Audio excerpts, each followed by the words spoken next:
Mexican police are investigating the murder of a photojournalist from Honduras. The body of 28-year-old Edwin Rivera Paz was found in the city of Acayucan on Sunday. Paz fled from Honduras to Mexico after his colleague was gunned down earlier this year. Manuel Bojorquez recently traveled to Mexico to learn more about the dangers journalists face there. His report, The Deadliest Assignment, is part of a new series we are proud to announce called CBSN on Assignment. We want to warn you, though, this preview you're about to see may be disturbing to some viewers.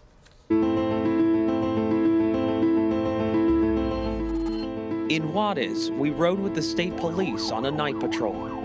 They do have a person who's been shot, they think by someone who was on a motorcycle, and now they're circling the area trying to find a suspect. The neighborhood they're taking us to, they say 90% of homicides there are drug-related. We're right on the outskirts of Juarez, so it took a while to get here, but you can see it's cordoned off and the police are investigating.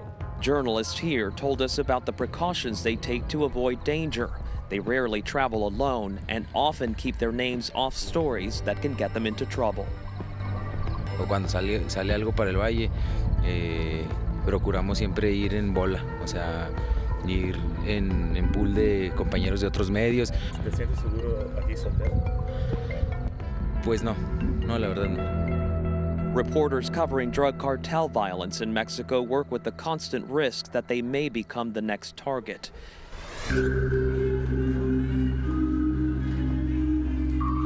When we met Luis Chaparro, a freelance journalist in Juarez, Manuel, Luis, nice to meet you. Nice to meet you too.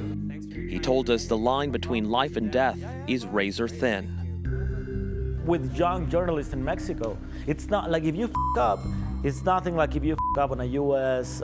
newsroom, you know? If you f up, you just get fired or something. But in Mexico, if you f up, you're dead, man. All right, Manuel Bojorquez joins us now from our CBS station in Miami, WFOR. This is really riveting, interesting stuff, Manuel. You got an up-close experience, what it's like to report in that region. What do you suppose surprised you the most? What was really surprising to me is that after all these threats, after kidnappings in some cases, journalists being beaten and even having bullet holes in some of the newsrooms that we visited, that they just will not quit. We spoke to reporter after reporter and photographer down there in Mexico during our 10 days reporting on this that said that the day we quit is the day they win, and that nothing here changes unless they keep reporting and trying to bring light to all of the problems that are currently going on south of the border.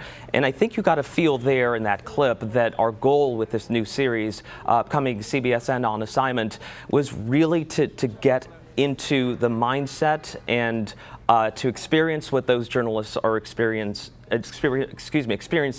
themselves, to take off the tie, get away from the sit-down interview setting, ride along with them for hours to truly see what they are seeing every day, to be out at these crime scenes with them and have them tell us, we come out here in groups together because otherwise it's not safe. It's interesting to us to hear also that if a story is too controversial, could get them in trouble, they don't put their name on it.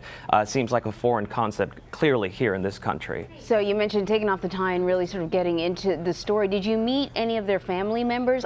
I wonder, I mean, these are people living under constant threat, so they're going to go after the story no matter what. But it's not just them alone. They have family. They must be taking precautions.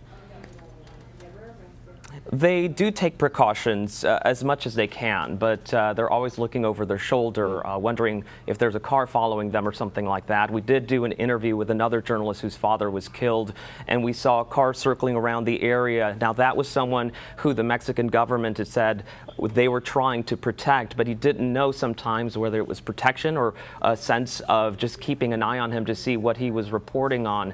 So it's really difficult for these journalists to keep doing their jobs, but not only them, but as you mentioned, their family members as well, who are sometimes threatened as well just because of the work of that person. Yeah, I'm sure they just don't know who to trust. There is a committee to protect journalists, and according to the committee to protect journalists, Mexico is now currently tied with Iraq as the deadliest place in the world for journalists to work. Is the government attempting to do anything to reduce the crime here? Yes, the federal government has established a special prosecutor's office to handle some of these cases and says that they are implementing some programs, including panic buttons, to try to help some of these journalists that live under threat. But the Committee to Protect Journalists told us they don't believe that that is really working. That's because some of those panic buttons, according to journalists, don't work. They're not connected, they tell us. But also because you keep seeing killings happen. There are journalists that are reporting this to the federal government in Mexico, and as we found out, sometimes those cases are remanded back to state or local jurisdictions to be dealt with, and those jurisdictions simply don't have the resources to deal with it, or could be implicated in corruption with the drug cartels. So it's really tough. They don't feel they have the protection right now, and it's interesting you mentioned Mexico. On par with Iraq in 2017 as deadliest for journalists, that surpasses even Syria at this point. Wow, it really makes you appreciate the conditions under which we are working here in the U.S. Certainly, there's been a lot of talk about mainstream media being under fire and the current administration being particularly critical, but it clearly pales in comparison to what other journalists are experiencing around the world. Manuel Bojorquez in Miami, thank you so much, Manuel. Do not forget to watch the series premiere of CBSN On Assignment. You can see it on CBS and also right here on CBSN, and it begins July 31st.